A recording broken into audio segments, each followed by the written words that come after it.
but there is a high level of risk in these kinds of investments. High level in AI related investments you're talking about? Yeah, I think whether it's TSMC or Facebook or NVIDIA or you name it, who's involved in the space and spending billions in capex on data centers and chips and infrastructure, this space, it has a lot of potential. There's no doubt about that. It also carries a lot of risk. People are talking about this potential AI bubble. People are worried that now companies are spending too much.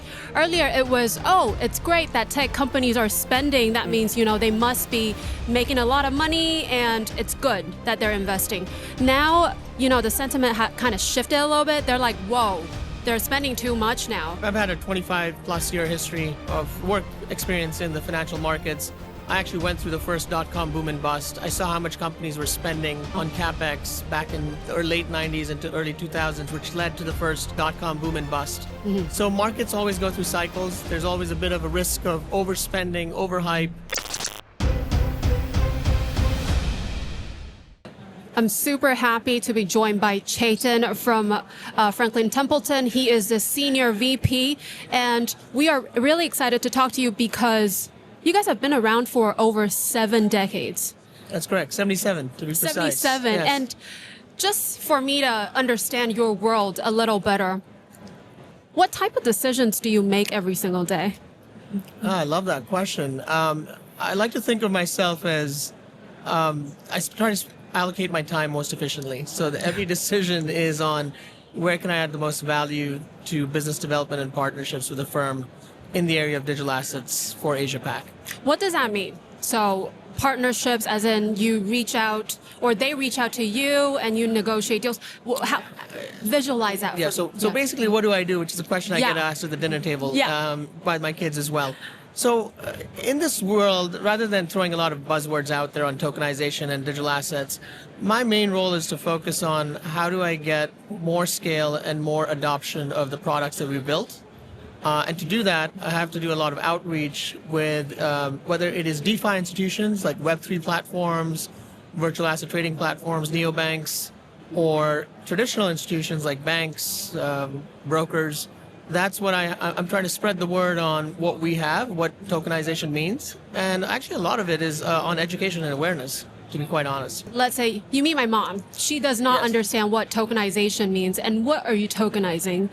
How would you explain that? My mother-in-law started buying stable coins, and I had to explain to her, you don't actually get a yield just by buying a stable coin. There's ways to get it, but what we do is, as a 77-year-old institution, most people know our name and our brand for standing for long-standing investments and a measure of trust in how to get to goals, personal goals, whether those are simple investment returns or more complex financial goals.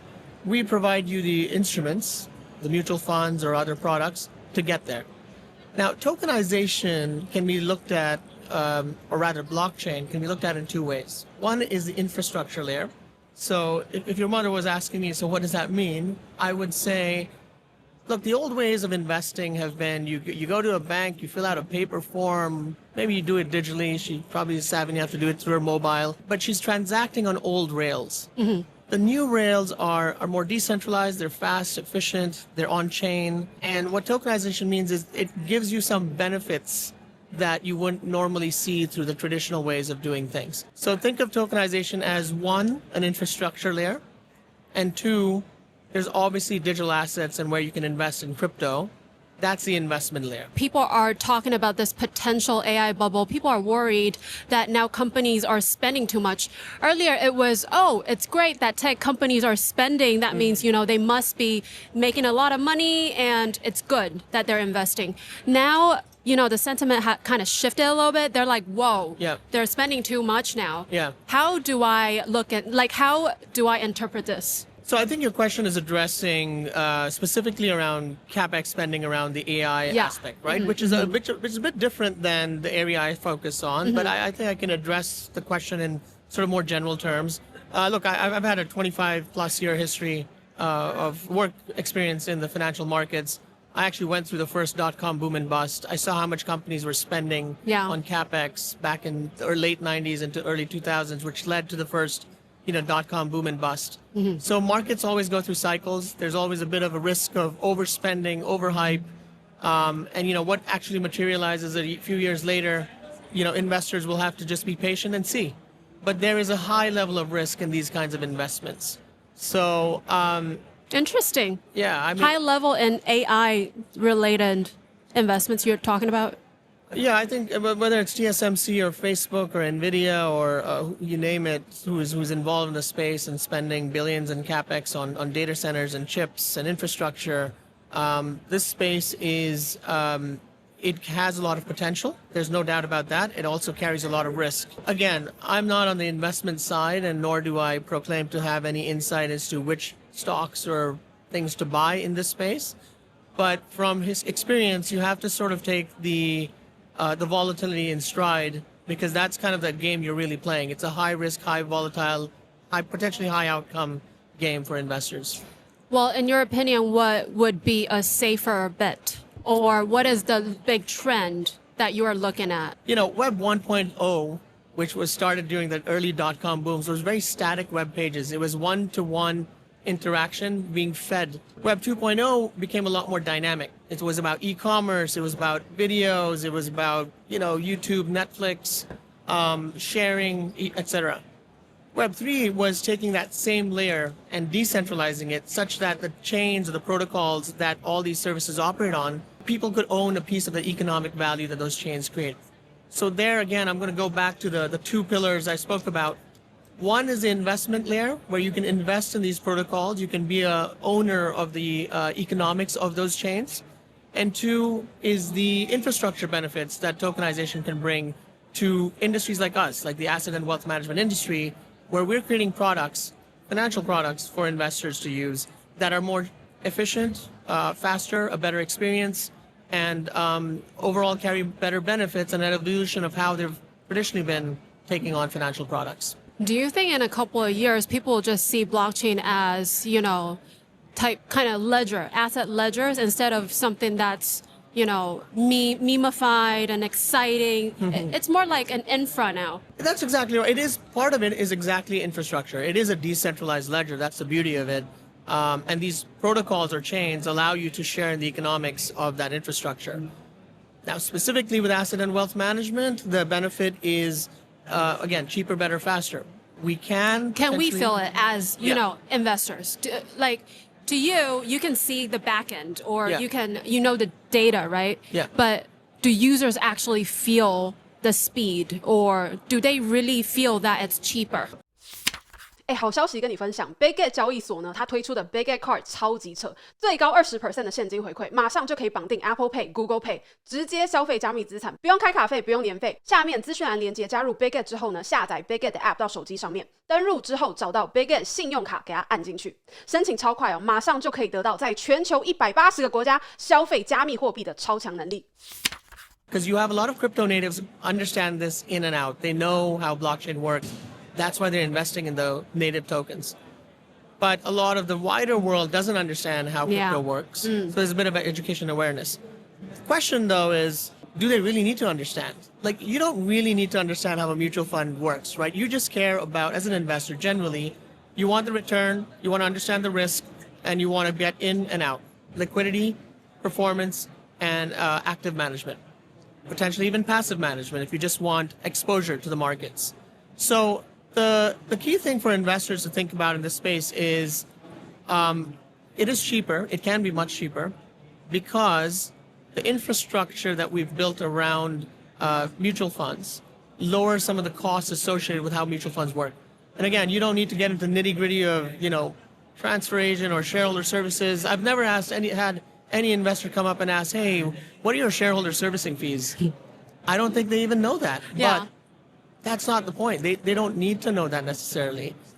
We can make it cheaper. We can make it faster. We can make the experience. So one of the things I want to talk about today is where this is all going. We're not there yet. The potential for everyone to hold a digital wallet and hold different assets and do portfolio construction and monitoring in a very centralized way. That's an evolution of the experience that's really never been had before in the Web 2.0 world.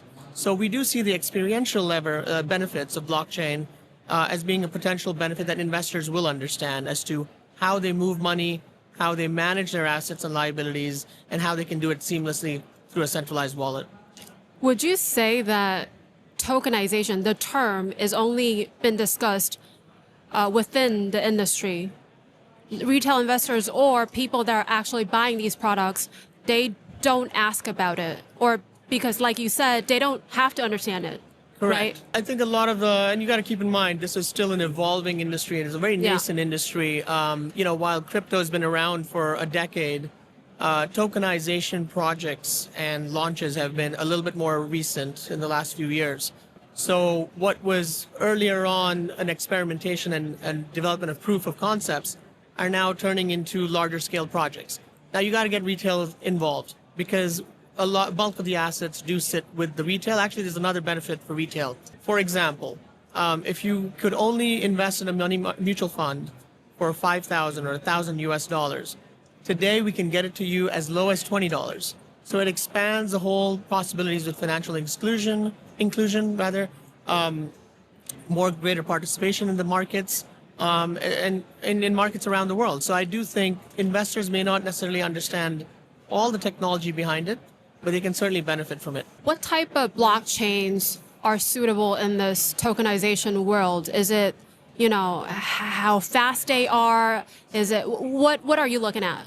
There are many different factors in sort of evaluating chains and their relative value to each other. Speed, governance, security, authentication, auditability. And we as a firm are, I guess we've been pioneers in this space. And credit to some of our partners here, many of whom are here today. We work across 10 different chains today. We did start with Stellar, and that is mostly our default products are on Stellar. Would you explain why Stellar? Well, Stellar is a pretty simple, cost-effective, and secure transmission chain. We can do transactions at a relative fast pace. Okay. For low entry minimum tickets, as well as low transaction costs, which I was talking about earlier, the benefits of tokenization. Well, one of the benefits could be cost, and cost as in the shareholder servicing fees that are held by the transfer agent or run by the transfer agent. So when you lower those costs, the end investor benefits. They could benefit anywhere between 5 to 15 basis points. I'm just giving an indicative, illustrative example here. But those are some of the benefits like a chain like Stellar could bring to the table. Are you looking at how decentralized a chain is? Does that matter to you? We are generally focused on public chains. So by virtue of, when you say decentralization, chains are, as long as they've got a public participation by different validators or miners, they are by default decentralized. Okay. Unless they're on a private network, which is controlled by only a few set of parties. And we generally don't work on private chains. There are exceptions to that. But our philosophical view on this, since the start, has been the beauty of blockchain is it enables decentralization, economic participation, the value of those chains. And so for those reasons, we're very much in favor of public. Since we're on that topic, why don't companies just come up with their own chain so they have, total control? Yeah, so keep in mind these chains require, you've got to set governance standards. You've got to do the programming. You've got, I'm not a computer science guy. I'm not that guy deving on these chains. So keep in mind that there's a level of technical astuteness in how to develop a chain that matters. Yeah. And it's not so easy to create a new chain. I mean, think about the potential for hacking, for example. If you don't design it just right, you lose entire trust to that entire chain. And we rather focus on our core competence as an asset manager. What we're here for is not to be another chain. We rather work on the rails that exist, but make sure that the rails give the benefit to the end client and the end investor here. How can you tell a good investor from a great investor? I think it's about diversification. Okay. And there are many models you could. I don't think I have a great answer to that question because ultimately the question presupposes that someone can be measured at the end of a certain amount of time relative to other investors in the capacity of allocation. Yeah. That's certainly doable. You can look at Morningstar ratings. You can look at Morningstar metrics.